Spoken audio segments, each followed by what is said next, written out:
Lane Hutson is continuing his dominance at the World Junior Summer Showcase as he scores probably the filthiest goal of the tournament, and we're here to show it to you. We'll be talking about that, plus a recent 2019 redraft including 90,000 fan votes has 3 Habs in the top 10 in this 2019 redraft. Finally, we'll make a quick little discussion about Jakub Dobes versus Kaiden Primeau and who will end up coming out on top in Laval this season, so stick around for this edition of Habs Digest. And Jesse, before we talk about Lane Hutson, just a quick reminder to everyone watching, if you could please hit subscribe to the channel if you haven't already, and that's about 40% of you guys, so please do it now if you like the videos, you won't regret it.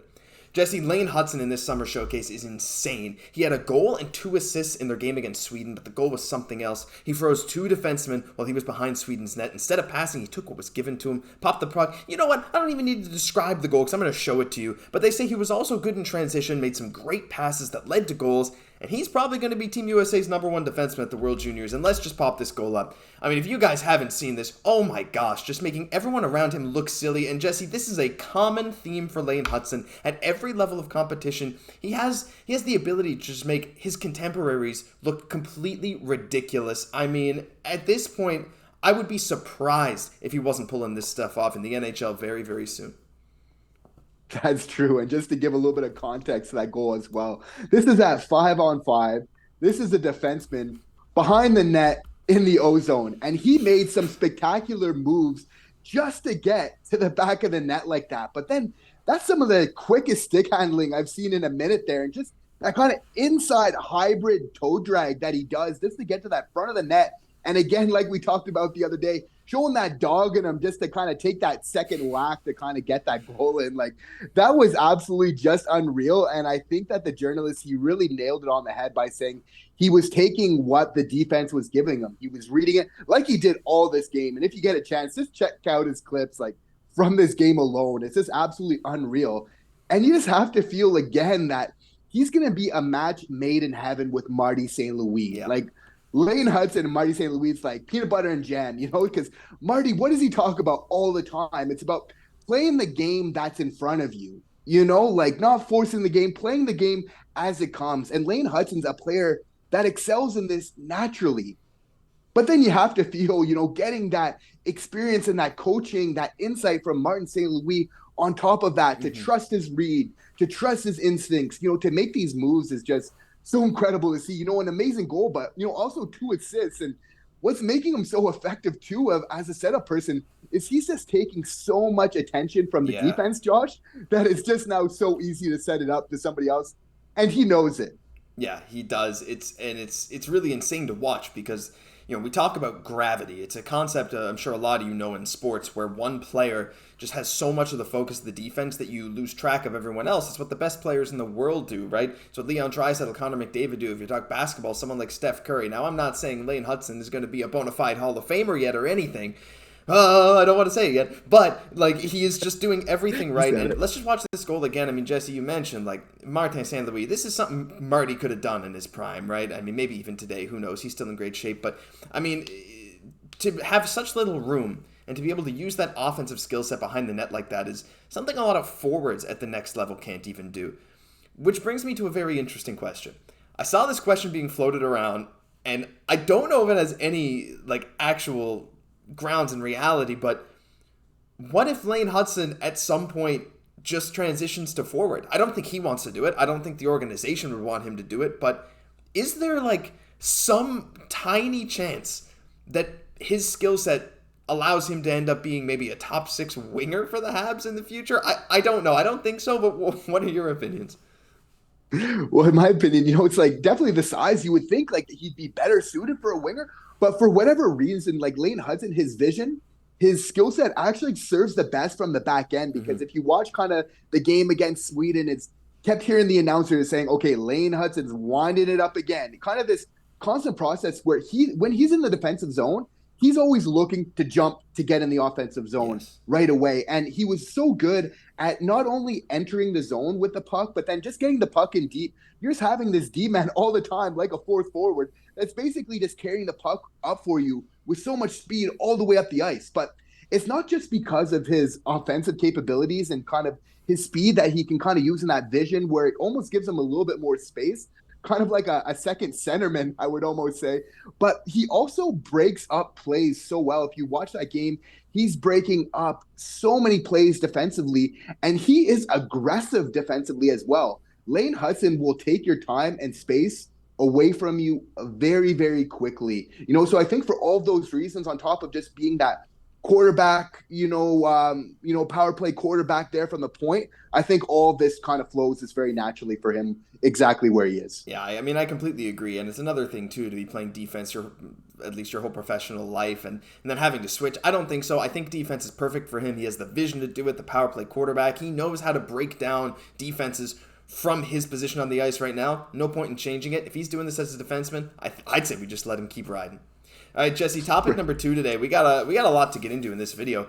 3 Habs were ranked in a top 10 in a 2019 redraft. So Jay Fresh, a Twitter page we feature quite often on this channel because Jay Fresh and his team do such amazing work, but they recently had a fan vote and an internal vote of over 89,000 people voting who was going to get drafted in a 2019 redraft. And let's have a look.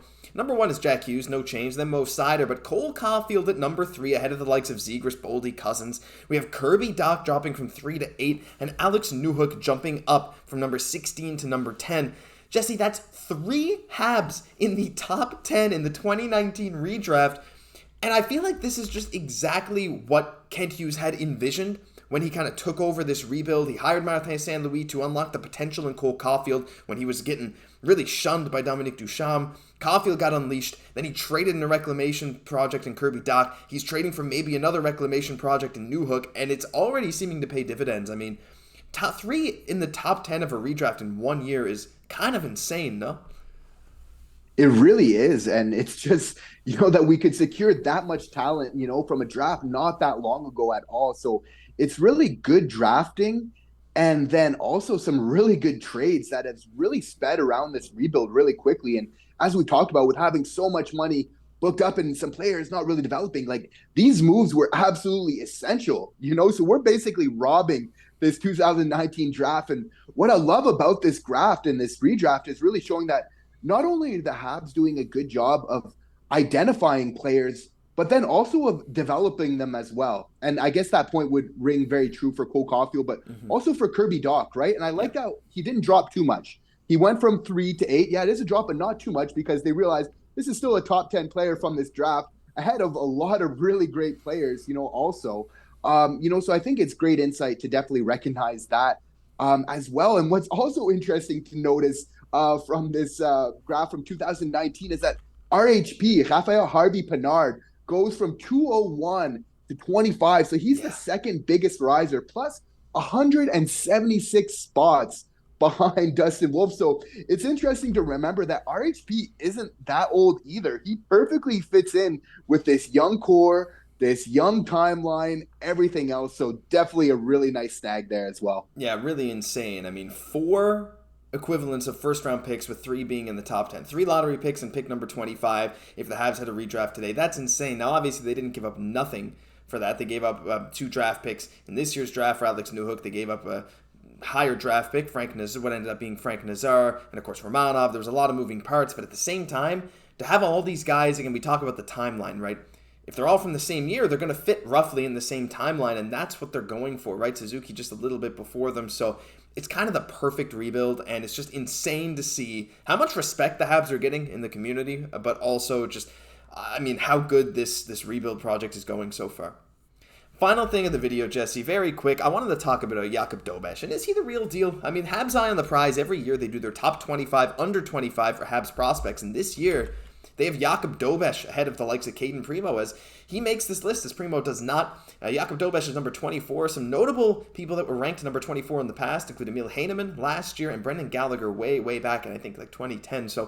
But Jakub Dobes, they talk about his strengths. He's 6'4", 201. He's aggressive. He challenges shooters. He's quick and nimble, has good instincts, good tracking. Where he lacks is a bit in physical strength, and he makes some mental errors in mental judgment occasionally. But Jesse, Dobes, he's probably not our top goalie prospect at the moment, with Jacob Fowler waiting in the wings as well. But do you think this is the year that he, if he eventually wants to be a Hab, that he needs to prove that he's worth it over Cayden Primeau and Laval?